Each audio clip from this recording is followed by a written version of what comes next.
In many of my previous posts, I've been sharing with you the idea that sensations, images, feelings, and thoughts are entangled, that sensations can lead to thought, to emotions, to images.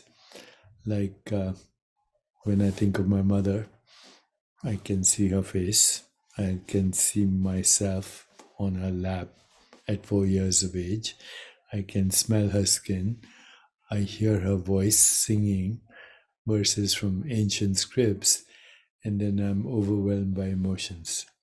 So, sensations, images, feelings, and thoughts are very much interconnected and contribute to our overall understanding and experience of the world. Let's take each of these in turn. Sense perception. Sense perceptions refer to the information we receive through our senses: sight, hearing, touch, taste, and smell. They provide raw sensory data about the so-called external world, although I don't believe there is such. That's another discussion. And stimuli around us. So those are sense perceptions. Sensations are the subjective experiences that arise from sense perceptions. They are immediate and a direct response to sensory stimuli, such as seeing a color, hearing a sound, or feeling a texture. Images can be mental representation of sensory experiences or visualizations of concepts, memories, and imagination. They can be formed based on the sensory input or constructed in the mind. And these days, AI can also construct new images based on the prompt. Feelings. Feelings are subjective experiences that arise from emotional responses to stimuli. They're often associated with bodily sensations and can range from pleasure to discomfort, from joy to sadness, from fear to calmness.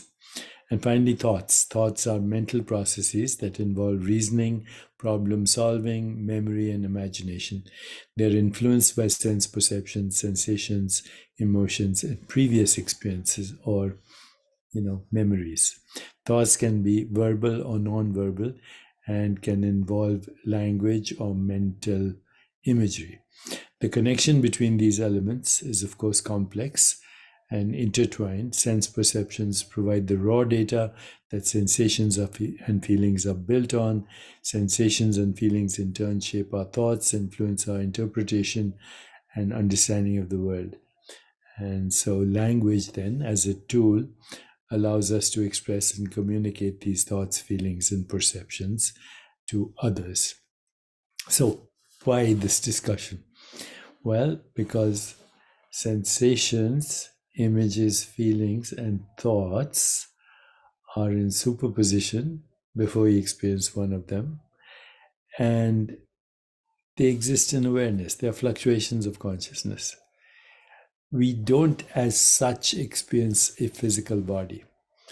The physical body is a construct for a particular combination of sensations, images, feelings, and thoughts. The physical world and the entire universe is a construct for a particular combination of sensations, images, feelings, and thoughts. And sensations, images, feelings, and thoughts, if you like the acronym SIFT, SIFT, is how consciousness knows itself as this and all this. Consciousness ultimately knows itself as what we call me and the other. But there is no me and there is no other. There's only consciousness experiencing itself in infinite varieties, infinite possibilities. This consciousness is also self-regulating, self-evolving, self-organizing, and self-healing. And its expressions are infinite and eternal, and it is ultimately divine because it is causeless, it is irreducible, it is fundamental, it is timeless, it is your soul and also your spirit. Your soul is the individual aspect of it, and spirit is that which is differentiating into all these modes of knowing, all these knowers, and all things known. And there is no limit to the possibilities of its expression.